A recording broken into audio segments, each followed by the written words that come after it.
Shalom, meus amados irmãos, que o Eterno abençoe a todos, em nome do seu Filho amado Yeshua HaMashiach.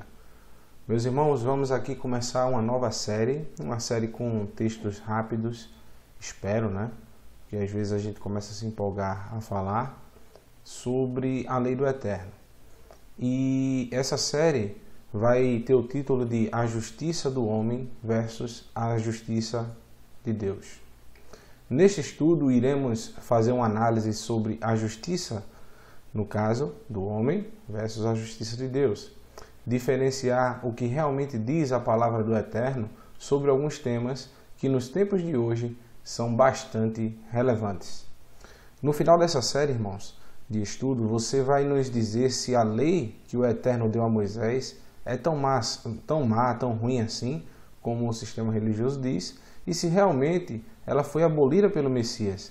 A lei de Moisés, se essa lei de Moisés, que Deus deu a Moisés, realmente era cruel e era necessário substituí-la pelo amor incondicional que é pregado hoje nos púlpitos. Pois o que vemos hoje na sociedade é uma aflição do povo pedindo leis mais rigorosas. Então fica a dúvida, será que estamos praticando aquilo que o Messias nos disse? Porque o Messias nos fala o seguinte, portanto, tudo o que vós quereis que os homens vos façam, fazei-lo também vós, porque esta é a lei e os profetas. Está lá em Mateus 7, versículo 12. Então o Messias está nos alertando que aquilo que nós queremos para o próximo, nós deveremos fazer para nós também. E o primeiro tema, irmãos, que nós vamos abordar é o adultério. Esse tema é bastante relevante, esse tema é bastante interessante que nós abordemos, porque vai nos trazer uma situação de compreender o que o Eterno e o Messias querem de nós. E nesse tema nós vamos abordar todos esses pontos, cada detalhezinho sobre a questão do adultério. E verificaremos se realmente essa lei era injusta ou se é como é pregado até hoje nos púlpitos, tá? Então vamos lá. Esse caso é bem complicado, mas como vimos acima em Mateus capítulo 7, verso 12, se nos colocarmos no lugar da pessoa traída, veremos que o adultério é algo realmente que pode levar as pessoas a uma degradação total. Esse mandamento de morte por adultério era um pecado que representava a confiança da casa, onde numa sociedade patriarcal, a confiança era um elo que ligava toda uma casa. Se a confiança ruísse, era o fim de uma família. Então o que é que a gente está querendo dizer aqui? Se a gente analisar no nosso contexto atual, é uma coisa. Agora, se nós observarmos que o povo vivia, vamos supor, numa sociedade, num deserto, e o que é que acontecia? Existia uma sociedade patriarcal, ou seja, Abraão, por exemplo, ele tinha sua família e existia um grupo nômade que vivia no deserto com cerca de 100 pessoas. Então, existia um líder. Esse líder, no caso, o exemplo que eu estou citando de Abraão. Já pensou se a esposa de Abraão traísse Abraão com uma pessoa daquele grupo ali? Como é que ficaria essa sociedade, essa amontoada de pessoas? Com certeza haveria uma guerra, uma matança total. Então esse mandamento, irmãos, não é que nós estamos abolindo ele aqui. O que eu estou dizendo é que vocês têm que se colocar na sociedade também. Como foi que o Eterno passou esse mandamento? Ou seja, o povo está dentro do deserto tinha cerca de 2 milhões de pessoas lá no deserto. Desses 2 milhões de pessoas, existiam vários grupos. E, de repente, uma pessoa cometia adultério com a esposa do outro e essa pessoa pegava em flagrante. Então, poderia começar-se até uma guerra, um motim, uma destruição total interna por esse pecado. Então, o que o Eterno está fazendo ao dar esse mandamento para o povo é uma representação de que deveria ser respeitado a casa do seu próximo. Se você não respeita a esposa do seu próximo, como é que você vai respeitar o seu próximo? Como é que você vai guardar um mandamento de Deus, ou as coisas mais simples, se uma coisa tão importante como essa, que é respeitar a esposa do seu próximo, como é que você iria respeitar, por exemplo, de roubar, de matar, de fazer qualquer outra coisa? Então é isso que o Eterno quer dizer, que é uma blindagem para o seu povo, quando o povo estava lá no deserto. E a gente vai ver nesse estudo que vai ter uma representação ainda maior, tá certo? Continuando, nos colocando, lógico, nas condições que o Eterno deu esse mandamento. Tudo a gente tem que analisar, irmãos. O contexto, qual foi a época, o que aconteceu. Então não estou dizendo que o mandamento foi abolido, mas eu estou dizendo que esse mandamento tem dois pontos. O primeiro espiritual, que é o que a gente vai ver mais à frente, e o segundo ponto é para a sociedade se firmar, se houvesse uma confiança mútua entre aqueles. E também para dar um exemplo de punição e seriedade a esse mandamento, que realmente é algo bastante grave. E continuo dizendo também, mas também esse mandamento não era como é passado nos púlpitos hoje. Para esses que condenam esse mandamento, existia uma saída, o perdão. Ou seja, o perdão, irmãos, sempre esteve na lei.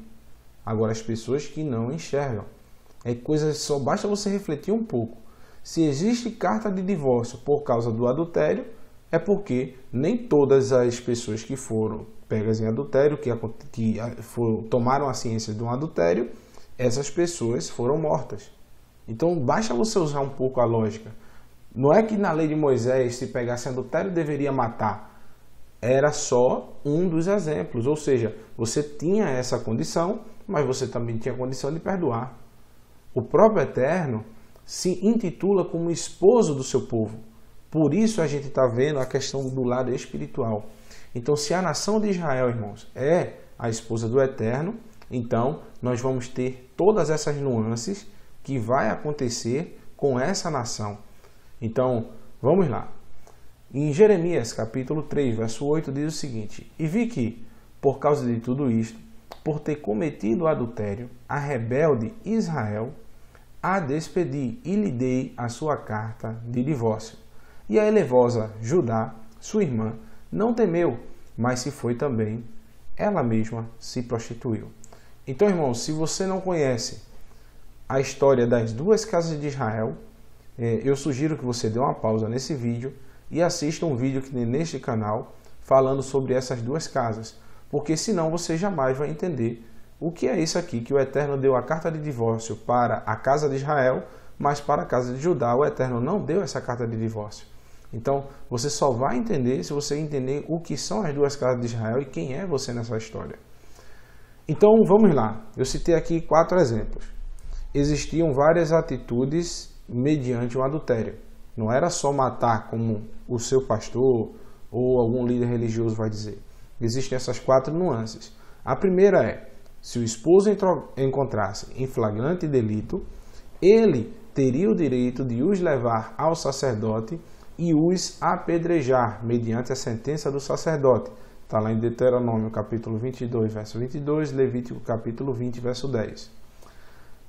Segunda opção, o esposo sabe que foi traído, então manda embora, dando carta de repúdio. Deuteronômio, capítulo 24, verso 1, Mateus, capítulo 19, verso 9, o Messias cita esse exemplo. Jeremias, capítulo 3, verso 8, que é o que a gente acabou de ler, que o Eterno deu uma carta de divórcio à sua esposa. Terceira opção, o esposo desconfia que foi traído, ou seja, ele não soube, não teve uma confirmação, então ele leva a mulher até o sacerdote e faz um voto, Números capítulo 5. E a quarta opção, o esposo perdoa o seu pecado e a recebe depois do seu arrependimento, e esse exemplo está em todo o livro de Oséias. Então a gente vai ver lá a questão do adultério e o Eterno recebendo essas pessoas, a sua esposa, de volta. O mesmo caso aconteceu com Oséias. Se na lei de Moisés, irmão, Oséias vivia no tempo da lei, ele, por ser profeta, ele deveria, e com certeza ele obedecia à lei. Tanto que ele suplicava que o povo voltasse a praticar a lei de Moisés. Então, se na lei de Moisés, irmãos, só há o apedrejamento, ou seja, pegou em adultério, deve ser apedrejado. Se só há isso, Oséias foi bem contrário à lei. E ele não poderia fazer isso, senão ele nem seria considerado um profeta. Então, existe sim o perdão na lei. Sem perdão, vamos lá ao primeiro exemplo. No primeiro exemplo, temos um marido que apanha sua esposa no momento do adultério, ou seja, num flagrante. Isso causa um choque para o esposo, que em toda a confiança da sua casa em sua esposa. Logo, o marido recebe uma autorização para executar ambos infiéis. Deuteronômio capítulo 22, verso 22 diz o seguinte: quando o homem for achado deitado com a mulher que tenha marido, então ambos morrerão, o homem que se deitou com a mulher e a mulher. Assim tirarás o mal de Israel. Se levarmos o matrimônio como uma simbologia entre o Eterno e o seu povo, entenderemos os motivos de tal mandamento. Em sua onisciência, o Eterno sabia que o povo não se estabeleceria na terra prometida por sua rebeldia contra os mandamentos. Isso lá em Deuteronômio, o próprio Moisés cita isso, que o povo realmente iria rapidamente se prostituir e abandonar os mandamentos. Logo, esse mandamento também não seria praticado em sua plenitude, tanto que a gente não vê nenhum caso de apedrejamento na Torá, né? A gente não vê, pelo menos se houver, eu me esqueci agora no momento. Eu esqueci até de listar. Mas é muito difícil, muito raro você ver um caso de apedrejamento por traição na Torá, né? A gente só vê uma singeleza, um ato lá que os sacerdotes, os fariseus levam uma mulher supostamente em adultério para o Messias, é o que a gente vai abordar mais na frente. Logo, esse mandamento também não seria praticado em sua plenitude, e se fosse, seria um exemplo para evitar um mal gravíssimo no meio do povo, que é a traição, como a gente citou um pouquinho antes. Depois da morte do primeiro casal, muito provavelmente impediria outros casos, tanto que o Eterno diz, veja o que o Eterno diz, que essa punição deveria, abre aspas, tirar o mal do meio do povo. Então, exatamente isso. A punição com essa severidade, irmãos, por exemplo, atingiria apenas um casal, porque quem seria doido de, depois de ver que seria apedrejado no meio da congregação lá, iria cometer esse mal? Você podia até estar pensando em fazer, mas provavelmente não iria fazer. E se acontecesse de novo, aí é que era bronca mesmo, né? O pessoal, se acontecesse 2 ou 3 vezes, pronto. Quem é o doido que ia fazer depois de sabendo das consequências do seu ato? Mas, se isso condiz com o relacionamento do Eterno com o seu povo, então como podemos identificar? Iremos observar em várias parábolas que o Mashiach vai nos contar no livro de Mateus. Então a gente vai ver uma sequência de parábolas. A primeira não parece ter muito a ver com o marido encontrando a esposa desatenta e vai apedrejá-la, mas a gente vai ver no contexto o que o Messias quer dizer, tá? Pegos em adultério. Diz o seguinte: a gente sabe aqui dessa parábola das 5 virgens, das 10 virgens, e é o que a gente vai ler. Parece, irmãos, que não tem nada a ver com isso, de o marido pegar uma esposa em flagrante e simplesmente a apedrejar. Mas vamos ver se não. Então o reino dos céus será semelhante a 10 virgens que, tomando as suas lâmpadas, saíram ao encontro do esposo. 5 delas eram prudentes e 5 loucas. As loucas, tomando as suas lâmpadas, não levaram azeite consigo, mas as prudentes levaram azeite nas suas vasilhas com as suas lâmpadas. Então o Eterno está dizendo, o Messias está dizendo aqui nessa parábola, que no meio do povo, que representa as 10 virgens, existiam 5 que eram prudentes e 5 imprudentes. As 5 prudentes levaram um azeite que vai representar a sua fé, que vai durar até o fim.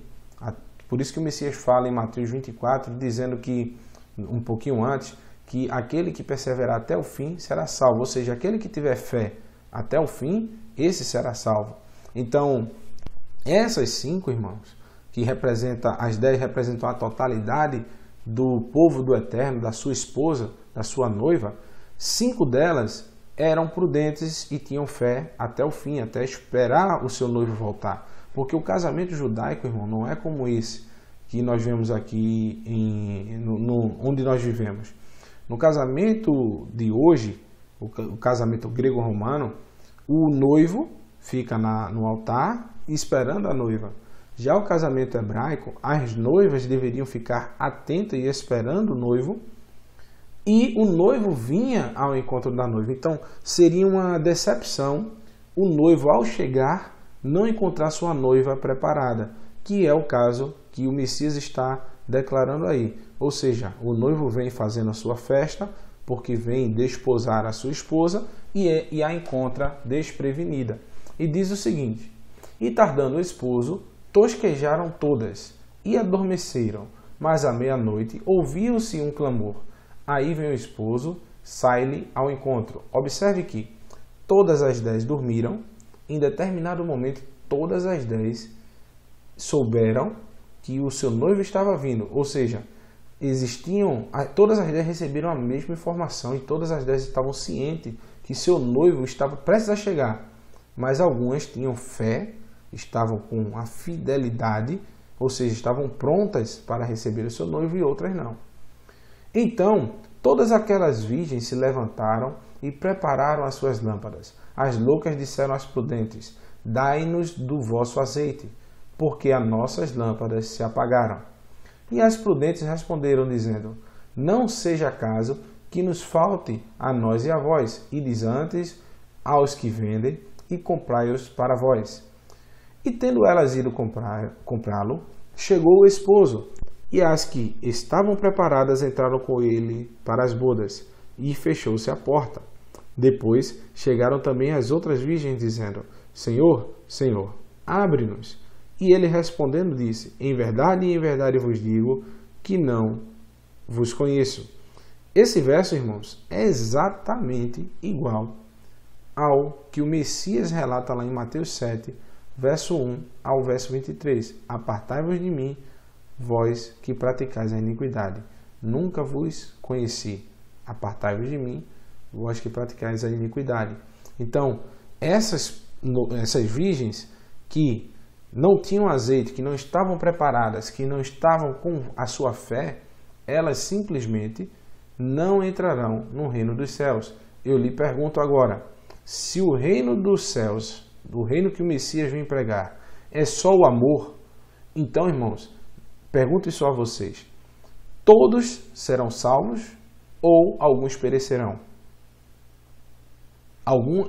Todas as 10 eram noivas do Messias, mas 5 não se prepararam, 5 sim. Então, a gente fica com a pergunta: se é só o amor, logo, todas as 10, mesmo que não estivessem preparadas, deveriam entrar, né? Mas algumas delas não entraram. E continua dizendo: vigiai, pois, porque não sabeis nem o dia nem a hora em que o Filho do Homem há de vir. Então, se a gente não analisar, irmãos, o contexto, todo esse estudo que eu estou fazendo não vai ter nada a ver com questão de adultério, né? Mas vamos ver uma parábola antes e algumas depois. O Messias inicia essa série de parábolas lá em Mateus 24, versículo 44 ao 51. Diz o seguinte: o Messias nos alertou que na sua volta, quem for pego em adultério espiritual, não haverá piedade. Porque diz o seguinte, por isso, estáis vós apercebidos também, porque o Filho do Homem há de vir na hora que não penseis. Quem é, pois, servo fiel e prudente, que seu Senhor constitui sobre toda a casa para dar sustento ao seu tempo? Bem-aventurado aquele servo que seu Senhor, quando vier, achar servindo assim. Em verdade vos digo que o porá sobre todos os seus bens. Mas aquele mau servo disser no seu coração: o meu Senhor tarde virá, e começar a espancar os seus conservos, a comer e a beber com ébrios. Virá o Senhor daquele servo num dia em que não se espera, e a hora que ele não sabe. E separá-lo-á, e destinará a sua parte com os hipócritas. Ali haverá pranto e ranger de dentes. Irmãos, isso aqui é grave, irmãos. Então, nós temos várias simbologias. O Eterno algumas horas nos chama de servo, outras horas nos chama de filho, outras horas nos chama de esposa. Então, essas parábolas, irmãos, é para dar a impressão de que quando o Messias vier, na hora que não sabemos, como é que um marido pega sua esposa na cama com outro? É exatamente na hora que ninguém sabe. Eu estava vendo uma reportagem hoje, no programa aqui policial, eu estava passando e de repente eu parei para escutar essa reportagem. O marido saiu para trabalhar, um policial, e ao voltar para casa encontrou um homem dentro da sua casa com a sua esposa. Ele puxou a arma e matou o amante da esposa. Então, irmãos, parece duro, mas é a mesma coisa acontecerá quando o Messias vier. Quando o Messias vier, irmãos, se a gente estiver guardando os mandamentos dos homens, guardando a tradição de homens, guardando uma vida dissoluta, se nós estivermos contrários àquilo que o Eterno estabeleceu, o Messias está dizendo aqui que para essas pessoas, a parte da esposa dele que não estiver atenta em obedecer a sua palavra, haverá pranto e ranger de dentes, isso é claro. Então, realmente, o Messias é aquele que irá estabelecer novamente a Torá, estabelecerá o julgamento para aqueles que forem pegos em adultério, porque já foram avisados que isso não pode. Ou seja, o adultério tanto físico, lógico, quanto o adultério espiritual. Mateus 25, verso 28 ao 30, logo após a parábola das virgens, diz o seguinte: Tirai, pois, o talento e dai-lhe ao que tem 10 talentos, porque a qualquer que tiver será dado, e terá em abundância. Mas o que não tiver, até o que tem, ser-lhe-á tirado. Lançai, pois, esse servo inútil nas trevas exteriores. Ali haverá pranto e ranger de dentes.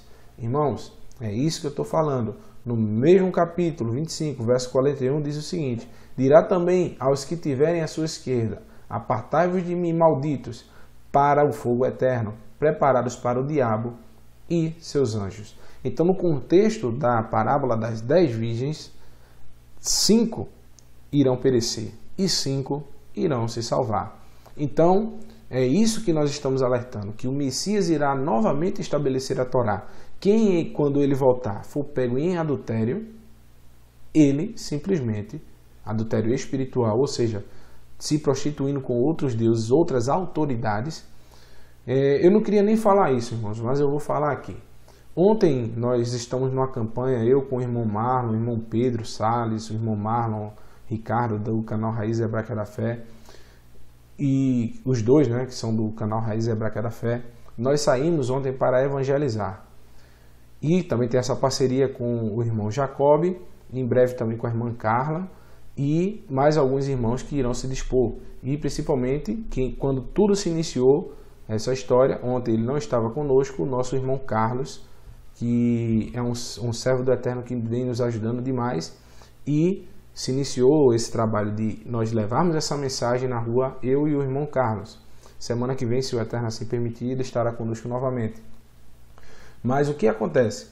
Ontem nós saímos para evangelizar, irmãos, e a situação está tão crítica que nós chegamos para conversar com 2 senhores e a primeira coisa que nos foi perguntada era de qual denominação nós éramos.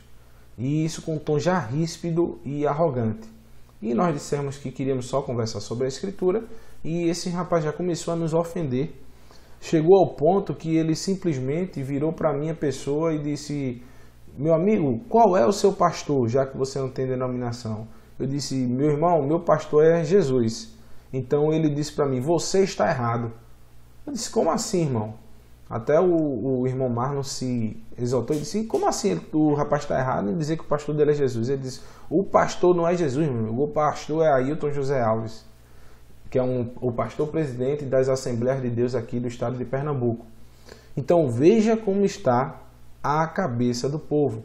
Outro jovem que nós passamos a tarde conversando, eu passei quase 1h30 mandando a mensagem para o rapaz, ele simplesmente no final quase no final das contas, ele disse que o pastor dele disse que o dia certo era domingo e realmente era isso mesmo. E perguntou de onde nós éramos e simplesmente ele disse que nós éramos desigrejados e porque o pastor dele disse isso, ou seja, foi 1h30 assim que a gente sabe que se essa palavra não veio, irmãos, para trazer as pessoas ao arrependimento, o Eterno vai usar essas mesmas palavras para julgar essas pessoas. Mas o que eu estou dizendo é que essas pessoas constituíram para si homens, como Paulo fala lá em Efésios, se eu não me engano, doutores, segundo, tendo comichão nos ouvidos, constituirão para si doutores que falarão segundo as suas próprias concupiscências.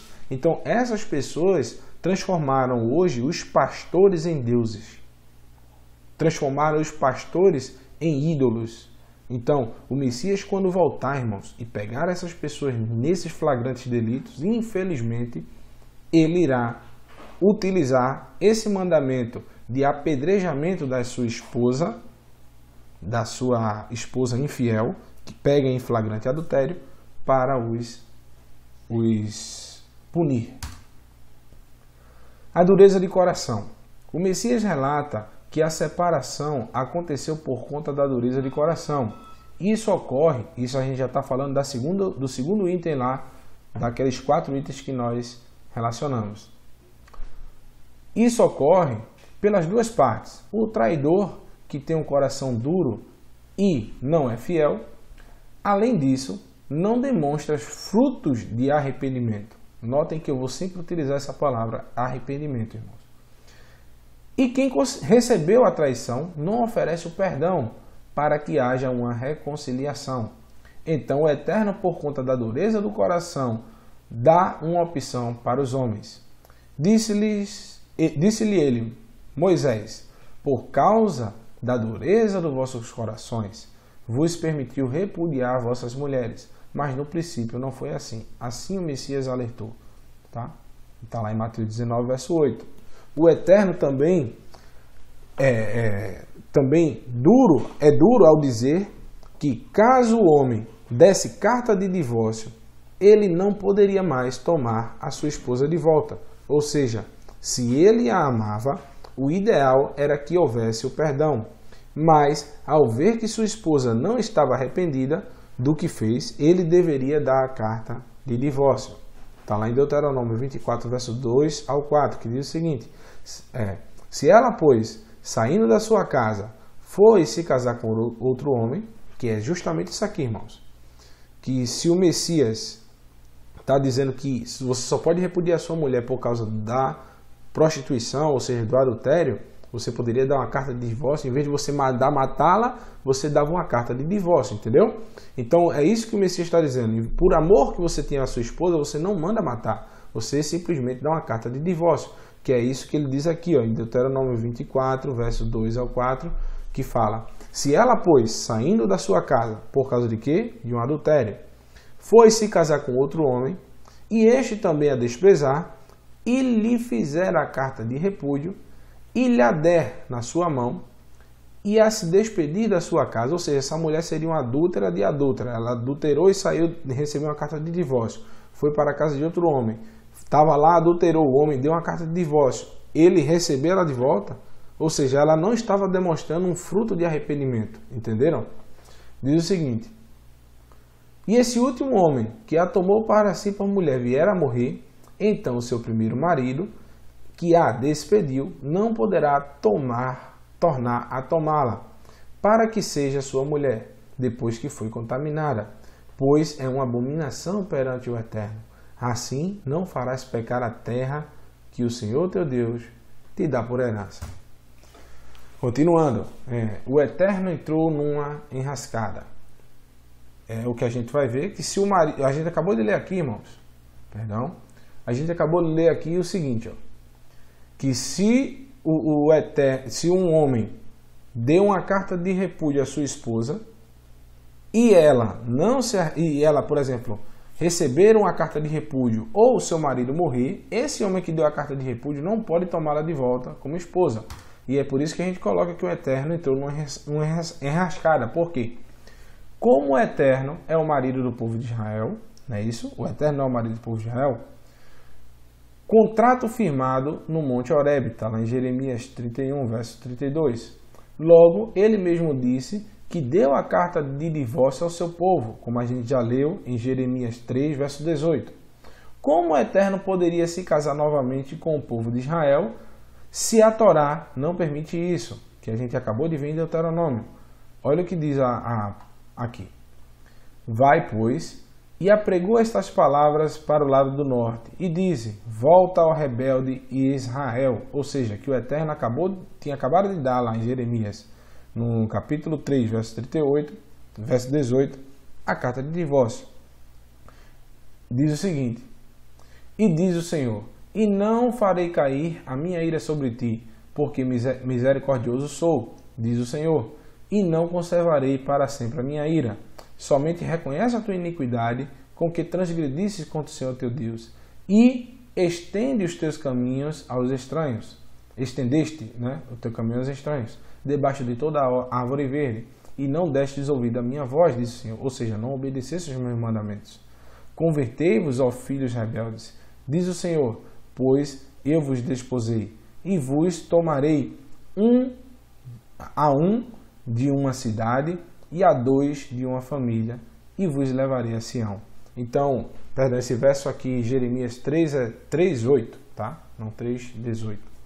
Então, irmãos, o Eterno está dizendo que deu uma carta de repúdio à casa de Israel, ou seja, levou eles para o exílio, dispersou entre as nações, e mandou eles embora, e se esse povo se arrependesse, poderia voltar para ele. Mas como? Se a lei não permite isso. É o que Paulo nos dá uma pista. Diz o seguinte, não sabeis vós, irmãos, pois falo aos que sabem da lei. Ou seja, Paulo está falando aos instruídos da Torá. Ou seja, se você não entende a Torá, irmãos, você não vai entender o Novo Testamento. O próprio Messias diz isso. Moisés escreveu sobre mim. Vocês não acreditam em Moisés, pois ele escreveu sobre mim. Se vós acreditassem em Moisés, acreditariam em mim. Se o sistema religioso diz que a lei de Moisés foi abolida e que é para a gente ler só o Novo Testamento e pegar só uns textinhos isolados, separar tudo e colocar para o povo escutar, então o Messias está dizendo que você que faz isso não sabe quem é o Messias, você não conhece o Messias, porque ele diz que se vós crescem em Moisés, acreditariam nele, porque Moisés falou do Messias. Ou seja, se você quer saber quem é o Messias, vá ler o que Moisés escreveu. É o que o Messias está dizendo, não é o que eu estou dizendo. E o que é que ele diz? Que a lei tem domínio sobre o homem por todo o tempo em que vive, porque a mulher está sujeita ao marido enquanto ele viver. Está ligada pela lei, mas morto o marido, está livre da lei do marido. Então, a lei do marido, não a lei de Moisés toda. Então, o que Paulo está dizendo é que se uma mulher que tem um esposo e deu a carta de repúdio, um exemplo do Eterno que deu a carta de repúdio à casa de Israel, se o Eterno morresse, a casa de Israel estava livre desse mandamento da Torá para se casar com outro. Então, o que é que o Eterno faz? Ele pega a autoridade que tem, dá ao seu filho, ao Messias. Os unicistas já acreditam que o Eterno é o Messias. Então, nas duas linhas de pensamento, irmãos, por que eu estou dizendo isso? Para quem for unicista, eles vão ter a sua forma de pensar. Para quem não for, também pode ter a sua forma de pensar em saber que o Eterno pode constituir autoridade sobre quem ele quiser, sobre qualquer profeta ou mensageiro. Como o Eterno mandou que Oséias, por exemplo, tomasse uma mulher, ele tinha autoridade para fazer aquilo. Assim, o Eterno pode mandar o Messias tomar o povo de Israel como sua esposa, se colocando no lugar do Eterno. Enfim, todos as duas linhas de pensamento vão ter o mesmo funil, que vai dizer o quê? Que o Messias, ou tendo autoridade, ou sendo eterno, ele morreu para a lei, morreu para a lei do marido, ou seja, deixou Israel livre, para que quando o Messias ressuscitasse sem pecados, ele tomasse aqueles que também se arrependeram como sua esposa novamente. É um pouco difícil, mas é isso que Paulo está resumindo aqui. Porque a mulher está sujeita ao marido enquanto ele viver. Ou seja, Israel estava sujeito ao Eterno enquanto ele estava vivo. Está ligada pela lei. Mas se morto o marido, o Messias morre na cruz, sendo representante do Eterno, ou, segundo o unicismo, sendo o Eterno, está livre da lei do marido. De sorte que, vivendo o marido, será chamada adúltera se for de outro marido. Ou é isso que Paulo está dizendo. Se o marido, se o Eterno, vivendo para sempre, a mulher jamais poderia se casar com outro marido e o Eterno jamais poderia receber Israel de volta. Mas, como o Eterno envia seu representante, segundo o unicismo, o próprio Eterno morre na cruz. Ele morrendo, o povo de Israel estava livre desse mandamento, estava livre do seu matrimônio com o Eterno. E não poderia mais ser chamada de adúltera se casasse com a ressurreição, que é o Messias Yeshua. Se for de outro marido. Então continua. Assim, meus irmãos, também vós estar mortos para a lei. Que lei? A lei do marido. Que é o contexto que está dizendo. Pelo corpo do Messias. Para que sejais de outro, daquele que ressuscitou dentre os mortos, a fim de que demos frutos para Deus. Então, esses mortos para a lei, irmãos, é a lei do marido, tá certo? Que é essa lei aqui, ó, está sujeita ao marido quando viver, está ligada pela lei. A lei de quê? Do marido. Está aqui, ó, livre da lei do marido. É isso que o Messias nos livrou. Da lei, mortos para a lei do marido. Quando o Messias morre, a casa de Israel, que tinha recebido uma carta de divórcio, ela não estava mais divorciada, porque o marido morreu, ela está livre para tomar qualquer esposo. Então, assim, o Messias, quando ressuscita dos mortos, quem for o servo do Eterno arrependido, ele morre também com o Messias para essa lei do marido e renasce para o Messias incorruptível. Espero que eu tenha explicado legal aí para vocês. Marido ciumento diz o seguinte: e o espírito de ciúmes, que é o terceiro item lá, vier sobre ele e de sua mulher, tiver ciúmes, por ela se haver contaminado, ou sobre ele vier o espírito de ciúmes, e de sua mulher tiver ciúmes, não se havendo ela contaminado. Então o que é que diz? Então aquele homem trará a sua mulher perante o sacerdote e juntamente trará a sua oferta por ela, 1/10 de efa de farinha cevada, sobre a qual não deitará azeite, nem sobre ela porá incenso, porquanto é oferta de alimentos por ciúmes, oferta memorativa, que traz a iniquidade à memória. E fará que a mulher beba água de amargura, preste bem atenção, uma água amarga, que traz consigo a maldição. E a água que traz consigo a maldição, ou seja, essa água amarga, entrará nela para se tornar amarga. Não te prostrarás diante de Deus estranho. Isso estava lá em Números, capítulo 5, que é o que eu citei no terceiro item que a gente começou o estudo. Então existia uma lei, irmãos, na Torá, que se o marido tivesse desconfiado da sua esposa, levava perante o sacerdote, e o sacerdote faria uma bebida amarga e daria à mulher. Se ela, irmãos, bebesse, se tivesse traído realmente seu marido, o seu ventre literalmente explodiria. Mas se ela simplesmente não tivesse traído o seu marido, ela seria abençoada e teria vários filhos. Então, trazendo isso para o povo de Israel e o Eterno, o povo de Israel, se bebesse essa água amarga, essa água amarga preparada pelo sacerdote, o seu ventre explodiria, porque eles estavam completamente deliberado adultério espiritual. Então, o que o Eterno é? Né? O Eterno não é o esposo de Israel, agora ele deveria estar com ciúme do seu povo.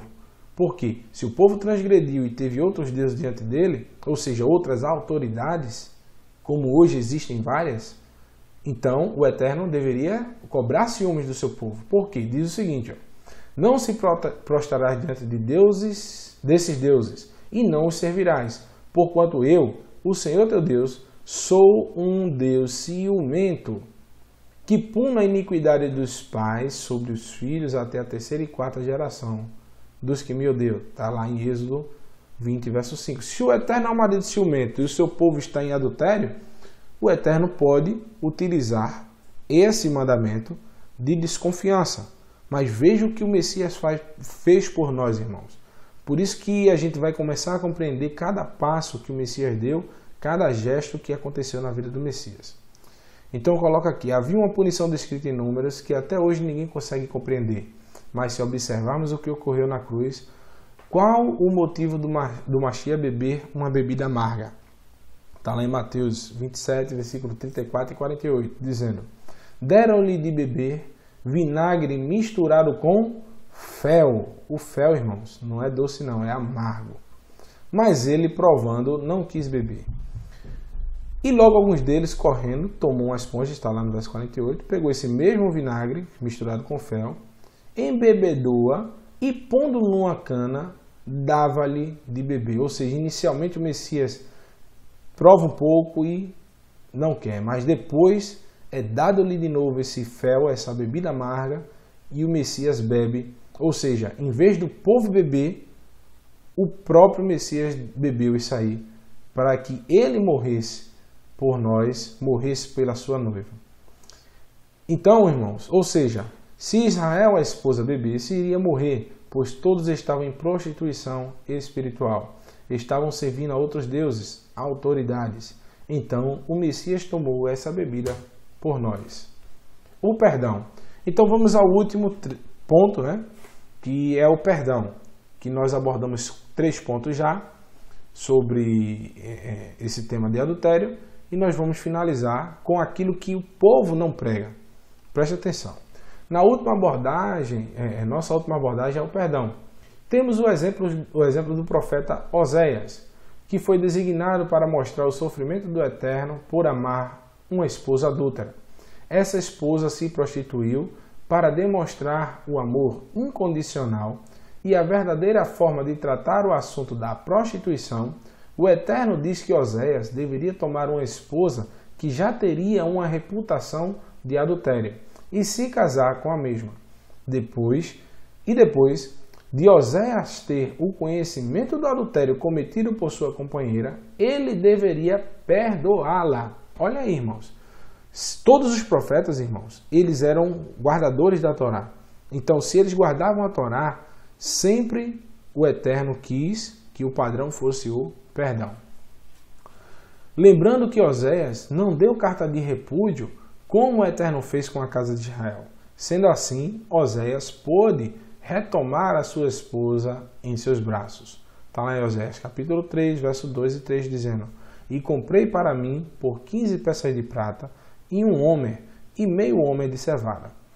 E ele lhe disse: tu ficarás comigo muitos dias, não te prostituirás, nem serás de outro homem. Assim também eu esperarei por ti. O perdão sempre teve lugar na lei de Deus, na lei de Moisés. Conceder o perdão é um mandamento descrito pelo Messias. Está lá em Mateus 6, verso 12, na oração modelo. Mas, por haver o perdão, existe uma condição, como a gente sempre citou em todo o estudo, o arrependimento. Então não adianta você ser hipócrita e dizer que, por exemplo, eu perdoo a pessoa incondicionalmente. O perdão, irmãos, não é incondicional. O perdão é condicional. Você só pode perdoar alguém que se arrependeu. Não estou dizendo que você vai ter ódio de uma pessoa que lhe fez o mal. Lógico que você não vai simplesmente ficar, como é que eu posso dizer, com raiva de uma pessoa que lhe fez o mal. Você vai já no seu coração não ter raiva daquela pessoa, não ter nenhum desejo de mal para aquela pessoa, mas você só pode pronunciar a pessoa esse perdão se essa pessoa disser a você que se arrependeu. Se a pessoa diz que não se arrependeu, como é que você vai perdoar essa pessoa? Eu digo olho por olho, olhando nos olhos dela. Entendeu? Porque nem o Messias diz isso. O Messias, quando diz Pai, perdoa-lhes, ele está liberando o seu perdão no seu coração. É o que nós devemos fazer. Agora, você só pode ir até a pessoa e dizer que a perdoa se ela disse que está arrependida do que lhe fez. Porque como é que você vai perdoar alguém que não se arrepende? Entendeu? Então é isso que o Eterno está dizendo. Nem o Eterno age assim. O Eterno só perdoa, irmãos, quem está arrependido. Ele não perdoa a todos. Ele só perdoa aquele que se arrependeu. Porque se você não confessa seu pecado, se você não confessa o seu arrependimento, logo você simplesmente não pode ser perdoado. E é assim que nós devemos fazer, assim que o Messias nos ensinou. Nós devemos ter o perdão no nosso coração já pronto, ou seja, se a pessoa nos pedir 1000 vezes o perdão, 1000 vezes nós perdoaremos. Assim como o Messias fez. Pai, perdoa-lhes, porque eles não sabem o que fazem. Mas o Eterno só vai perdoar aqueles que fizeram aquilo com o Messias se eles se arrependessem. Conclusão. Conclusão, na verdade, passei direto aqui. A mulher adúltera diz o seguinte. Muitos vão utilizar esse texto aqui para dizer que na lei de Moisés era uma coisa e na lei do Eterno é outra. O Messias, irmãos, veio simplesmente mostrar que existia uma opção, que existia um outro lado da moeda, que também na lei de Moisés existia o perdão, como a gente acabou de observar, tá? Então, e sem contar que, vamos ver vários pontos aqui e vocês vão me dizer se realmente o Messias poderia apedrejar essa mulher. Diz o seguinte, ó, em João capítulo 8, temos um texto que os religiosos utilizam para mostrar que na lei de Moisés mandava matar os adúlteros, lembrando que eles não mencionam que o marido poderia perdoar a sua esposa. Mesmo assim, eles se esquecem de alguns detalhes importantes nesse caso. E pondo-lhe-a no meio, disseram-lhe, mestre, esta mulher foi apanhada no próprio ato, adulterando. E na lei de Moisés, mandou Moisés que tais sejam apedrejadas. Tu, pois, o que dizes? Agora preste atenção nesse verso, irmãos. Isto diziam eles, tentando-o, para que tivessem de que o acusar. Mas Yeshua, inclinando-se, escrevia com o dedo na terra. Então, irmãos, o ponto é, vamos lá. Se eles estavam fazendo isso para tentar o Messias, a gente já tem um pressuposto aqui que esse julgamento aqui era forjado. Por quê? Na Torá, irmãos, manda que seja entregue não só a mulher.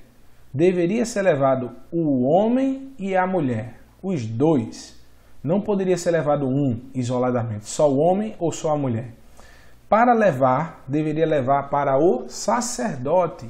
O sacerdote é que colocaria essa mulher, que daria a sentença a essa mulher. Então eu pergunto a vocês, pela lei de Moisés, esse julgamento aqui poderia acontecer? Primeiro, não foram levados os dois, só foram levados a mulher. Segundo, o Messias era o sumo sacerdote ou o sacerdote da época lá.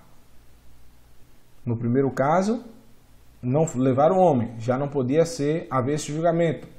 Segundo caso, o Messias não era sacerdote, ele não poderia acusar ninguém. Terceiro caso, eles não estavam no Sanhedrin, no tribunal, que é o terceiro caso, porque diz que o Messias estava com o dedo em terra, então num tribunal não tem terra, irmão. Então eles não estavam no tribunal. O quarto caso, irmãos, é o que a gente vai ver mais abaixo, que diz o seguinte, ó. Pergunta se o motivo era fazer com que Yeshua caísse em alguma acusação, mas por qual parte? Da lei, da Torá ou dos romanos? O que vemos é um complô para acusar o Messias por ambas as leis. Caso o Messias dissesse que era para apedrejar, ele seria acusado de rebelião contra Roma. Por quê, irmãos? Os judeus estavam sobre o jugo romano e os romanos não acusavam, não matavam pessoas pegas em adultério. Ou seja, se o Messias mandasse matar, ele seria acusado de rebelião. Entenderam? Se ele não mandasse matar e dissesse que a lei de Moisés não valia mais, que não é o caso, ele simplesmente seria acusado de blasfêmia. Ele morreria também. Então o Messias ele teve uma cartada de mestre, né?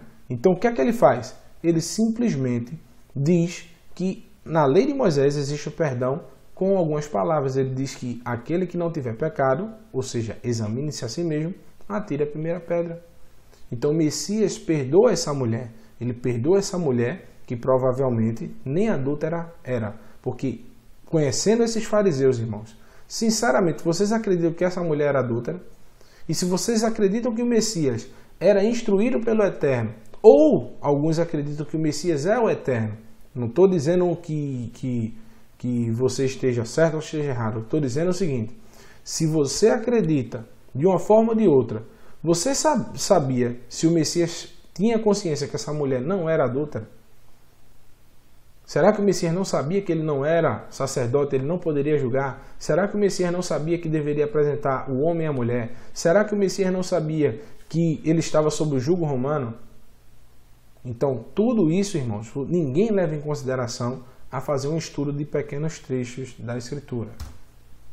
E, peço perdão que saiu aqui, só finalizar o estudo.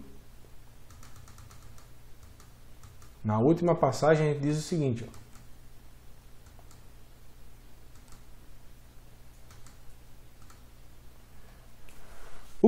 a conclusão é: o que vemos na lei é a rigorosidade do Eterno com relação a pecados que destroem uma nação. Um lar onde não existe confiança está fadado a ruir, assim como uma nação que não adora ao seu Deus da forma correta também não subsistirá. Assim, todos os mandamentos descritos na Bíblia são válidos. Muitos não podem ser cumpridos por não estarmos na teocracia, ou seja, a lei não está em seu pleno vigor. Mas o que nós observamos é que o Messias, quando o Messias voltar, ele irá colocar novamente a Torá em sua total funcionalidade. Sabendo disso, hoje, se nós estamos adorando ao Deus do povo de Israel, sabendo disso, logo somos a esposa desse Eterno, do Eterno de Israel, que não existe outro. Em algum momento das nossas vidas, nós adulteramos espiritualmente, e muitas vezes até fisicamente.